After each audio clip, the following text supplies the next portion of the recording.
जय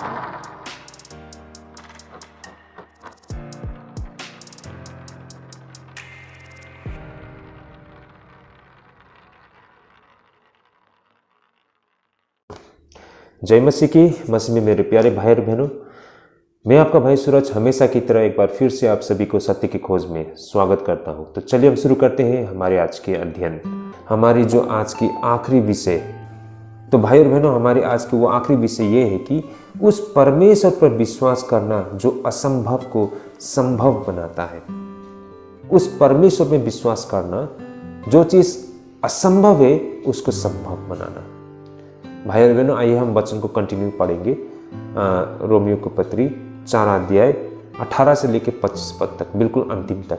तो आइए पहले हम सबसे पहले वचन को पढ़ लेते हैं। तो वचन यहाँ पर कुछ इस प्रकार लिखा है। उसने निराशा में भी आशा रखकर विश्वास किया, इसलिए कि उस वचन के अनुसार कि तेरा वंश ऐसा होगा वो बहुत सी जातियों का पिता हो। और वो जो 100 वर्ष का था अपने मरे हुए से शरीर और सारा के गर्भ की मरी हुई सी दशा जानकर भी विश्वास में निर्बल न हुआ और न अविश्वासी होकर परमेश्वर की प्रतिज्ञा पर संदेह किया, पर विश्वास में दृढ़ होकर परमेश्वर की महिमा की और निश्चय जाना कि जिस बात की उसने प्रतिज्ञा की है वह उससे पूरी करने की भी सामर्थ्य है। इस कारण वह उसके लिए धार्मिकता गिना गया। और यह वचन की विश्वास उसके लिए धार्मिकता गिना गया, न केवल उसी के लिए लिखा गया वरन हमारे लिए भी, जिनके लिए विश्वास धार्मिकता गिना जाएगा, अर्थात हमारे लिए जो उस पर विश्वास करते हैं। जिसने हमारे प्रभु यीशु मसीह को मरे हुए से जिलाया, वो हमारे अपराधों के लिए पकड़वाया गया और हमारे धर्मी ठहरने के लिए जिलाया भी गया। ओके, आमेन। भाई और बहनों, जैसे कि हमारा विषय था ना, believing in the God who makes the impossible possible, ये हमारा आज का विषय है ना। काफी रोचक विषय है। पहले शुरू तो हम 18 से 21 पद में जब हम देखते हैं, तो यहाँ पर 18 से 21 पद में क्या कहा गया है ना, उसने निराशा में भी आशा रखकर विश्वास किया, इसलिए कि उस वचन के अनुसार कि तेरा वंश ऐसा होगा वह बहुत सी जातियों का पिता हो। और वह जो 100 वर्ष का था अपने मरे हुए से शरीर और सारा के गर्भ की मरी हुई सी दशा जानकर भी विश्वास में निर्बल न हुआ और न अविश्वासी होकर परमेश्वर की प्रतिज्ञा पर संदेह किया, पर विश्वास में दृढ़ होकर परमेश्वर की महिमा की और निश्चय जाना कि जिस बात की उसने प्रतिज्ञा की है वह उसे पूरी करने को भी सामर्थ्य है। देखिए भाई और बहनों, अगर ये हम ह्यूमन पॉइंट ऑफ व्यू से हम देखते हैं, है ना, इंसान की नजरिए से देखते हैं, तो हमें ये बिल्कुल असंभव लगता है कि अब्राहम के द्वारा संतान पैदा हो सकता है, क्योंकि स्वयं अब्राहम और उसकी पत्नी वो बहुत ही बूढ़े हो चुके थे, बहुत ही उम्रदार हो चुका था। और ये स्वाभाविक है ना कि जब इंसान बहुत बूढ़े हो जाते हैं तो प्राकृतिक रूप में ये उसमें वो सामर्थ्य, वो शक्ति नहीं रह जाता है कि वो आगे को संतान पैदा कर सके। तो ये स्वाभाविक है, ये एक्सेप्टेबल है, चाहे वो जानवर के मामले में हो या इंसान के मामले में हो। इनफैक्ट पेड़ पौधे के मामले में भी हो सकता है ये चीज़, है ना, कि जब एक समय पहुंच जाता है, एक उम्र पहुंच जाता है, तो अब उससे आगे मल्टीप्लाई नहीं हो सकता है ना? तो अब्राहम और सारा का मामले में भी कुछ ऐसा ही था कि वे लोग अब 100 वर्ष के आसपास हो चुके थे, अब उनसे संतान उत्पन्न होना ये बिल्कुल असंभव है। लेकिन परमेश्वर ने अब्राहम के साथ वादा किया और अब्राहम ने परमेश्वर में विश्वास किया, परमेश्वर की शक्ति में उन्होंने विश्वास किया। उसने अपने जो आशा थी उसको उसने टूटने नहीं दिया। उसे ये विश्वास था कि परमेश्वर ने जो वादा किया है वो जरूर उसे पूरा करेंगे। और इस तरह से अब्राहम का विश्वास परमेश्वर में और भी बढ़ के आगे जाते हुए हमको दिखाई पड़ते हैं ना। अब्राहम का विश्वास और भी बढ़ता गया, उसने परमेश्वर के वादे पर भरोसा किया, विश्वास किया, और उसे ये पूरा विश्वास था कि परमेश्वर अपने वादा को जरूर पूरा करेंगे। तो ये चीज़ हम 18 से हम 21 पद में देख सकते हैं। आगे 22 से 24 पद में क्या कहा गया है, फिर से हम एक बार देखते हैं यहाँ पर। इस कारण यह उसके लिए धार्मिकता गिना गया, और यह वचन की विश्वास उसके लिए धार्मिकता गिना गया, न केवल उसी के लिए लिखा गया वरन हमारे लिए भी, जिनके लिए विश्वास धार्मिकता गिना जाएगा, अर्थात हमारे लिए जो उस पर विश्वास करते हैं जिसने हमारे प्रभु यीशु मसीह को मरे हुओं में से जिलाया। देखिए भाई और बहनों, यहाँ से हम क्या समझ सकते हैं कि जिस तरह अब्राहम को धार्मिकता में गिना गया, वो सिर्फ अब्राहम तक मात्र सीमित नहीं था। हम सब विश्वास करते हैं कि परमेश्वर ने यीशु मसीह को जीवित किया, यही कारण परमेश्वर आप और हमें भी धार्मिकता में गिना करते हैं, क्योंकि यीशु मसीह हमारा प्रभु है। हमने यीशु मसीह में विश्वास किया है। ये बात हमको 22 पद से लेकर 24 पद में हमें बिल्कुल स्पष्ट होता है ना। जैसा यहाँ 24 पद में लिखा भी है कि वरन हमारे लिए भी, जिनके लिए विश्वास धार्मिकता गिना जाएगा, है ना, अर्थात हमारे लिए जो उस पर विश्वास करते हैं जिसने हमारे प्रभु यीशु मसीह को मरे हुओं में से जिलाया है। आगे 25 पद में अगर हम देखते हैं तो यहाँ पर इस प्रकार लिखा है, वो हमारे अपराधों के लिए पकड़वाया गया और हमारे धार्मिक ठहरने के लिए जिलाया भी गया। भाई और बहनों, आप सभी को याद होगा प्रीस्ट, जो उस समय के जो याजक थे और जो जुदा इस्करियोती, वे सारे मिलकर उन्होंने प्रभु यीशु मसीह को पिलात के हाथों में सौंप दिया था। उसके बाद इन रोमियों ने प्रभु यीशु मसीह को क्रूस में टंगा दिया था, और उसके बाद सभी लोगों ने सोचा था कि उन्होंने अपने हालत पर काबू पा लिया है ना। सारे लोगों ने सोचा कि उनकी जीत हो गई है, लेकिन हकीकत में ये तो परमेश्वर की एक बहुत बड़ा योजना था कि यीशु मसीह को उनके हाथों में सौंप दे। परमेश्वर ने अपने बेटों को नहीं बचाया, उन्होंने हम सब के लिए यीशु मसीह को दे दिया। इस तरह यीशु मसीह की मृत्यु, यीशु मसीह के वो महान बलिदान हम सब मानव जाति के पाप को रद्द कर देता है। भाई और बहनों, परमेश्वर ने यीशु मसीह के बलिदान को स्वीकार किया और उसे मृत्यु से जीवित किया। तो यही कारण अगर आप और हम यीशु मसीह के मृत्यु और उसके पुनरुत्थान पर विश्वास करते हैं, तो परमेश्वर आप और हमें भी वो रिश्ता को कायम कर देता है और परमेश्वर हमें धार्मिकता में गिन लेते हैं। तो भाई और बहनों, इस तथ्य को यहाँ तक हम समझ पा रहे होंगे। तो भाई और बहन, इस पैसेज को हम यह कहते हुए समाप्त होते हुए देखते हैं कि इब्राहिम उस परमेश्वर में विश्वास करता था जो मृतकों को जीवित होने के लिए बुलाता है और जो उन चीज़ों को भी अस्तित्व में लाता है जिसका कोई अस्तित्व है ही नहीं। यह पैसेज प्रेरित पौलुस के विचारों को इब्राहिम की परमेश्वर के वचन पर विश्वास करने की ओर दिखाती है। उसकी पत्नी यानी कि अब्राहम की पत्नी सारा हमेशा से निसंतान था, और अब जब वह 100 वर्ष की हो गई तो यह प्रतिज्ञा हुई कि उनके एक पुत्र उत्पन्न होगी।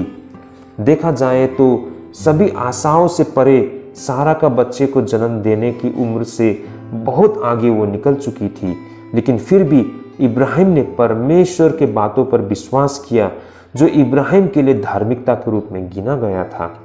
भाई और बहनों, यह परमेश्वर की बातों को मानने के कारण से ही इब्राहिम को उसके साथ एक सही रिश्ते में ला दिया था। इब्राहिम को लेकर यहूदी रब्बियों की एक कहावत थी जिसका प्रेरित पौलुस यह उल्लेख कर रहा था, जैसे कि जो कुछ इब्राहिम के विषय में लिखा गया है वही उसकी संतान के विषय में भी कहा गया है।